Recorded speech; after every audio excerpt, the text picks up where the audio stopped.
Okay, so this is a Samsung Galaxy S23 Ultra 5G, I believe.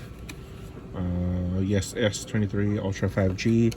Customer brought it in. They had damage, nicked the corner, and to stop it from, breaking more, they put a screen protector in there.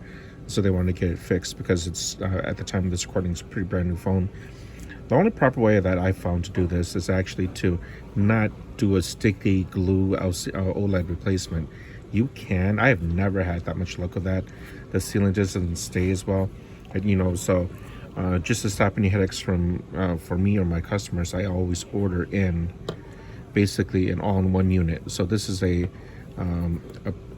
basically a unit that's already been fused together, from the factory.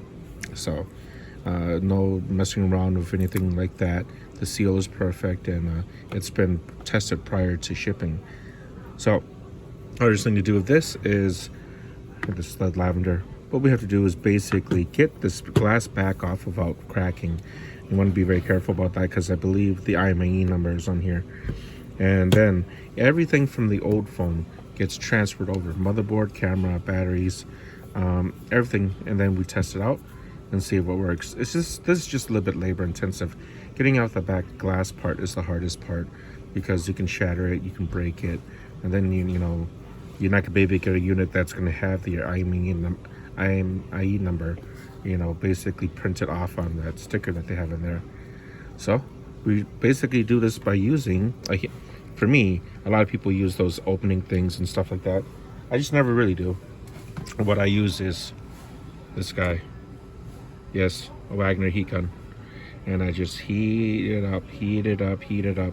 Don't overheat it. If you overheat it, basically you burn the sticker, or the I don't want to say it's a sticker, but it is kind of like there's glass, and then it's not really painted, but it's a heated film paint adhesive.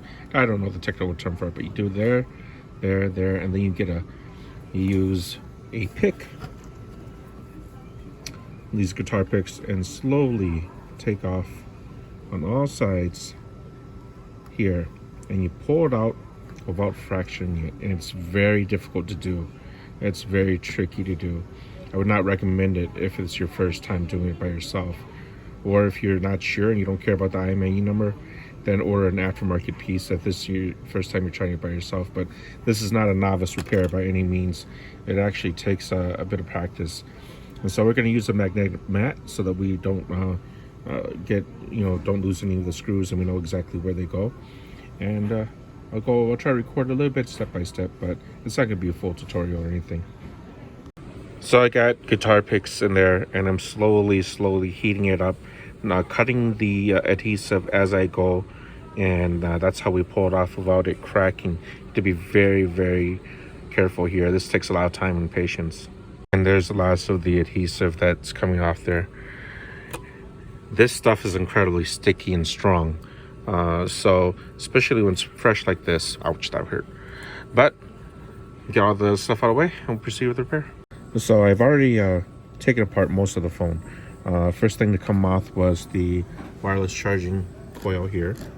And then the top piece here, and then the main board, speaker, charging, USB, or the connecting cables, and another connecting cable here.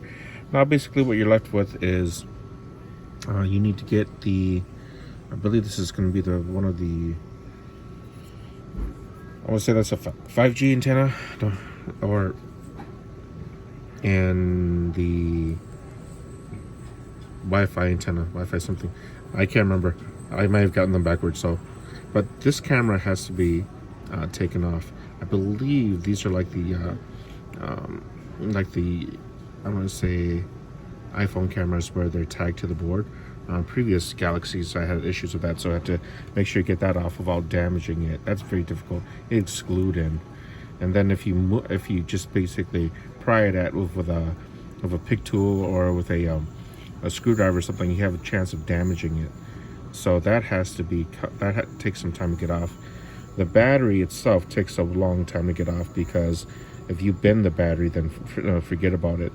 And so with this, we're going to use some pretty strong isopropyl, 91 to 99.9%. So I'm going to get the out. The screws are already lined up here, but I'm probably going to get the rest of the modules out first, then get the battery last. Okay, so there looks like Samsung is trying to. Their tape is pretty terrible this time. It looks like there were tabs here in an attempt to actually help you separate it, but that now there's a fingerprint reader here too underneath this, but it's really sticky. I think isopropyl is probably the best way to do. I wouldn't apply heat to it. You would probably much damage it. So you want the battery to be immaculate, no prick, no prying on it or anything like that. If you do, you're screwed. So it's time to get a new battery.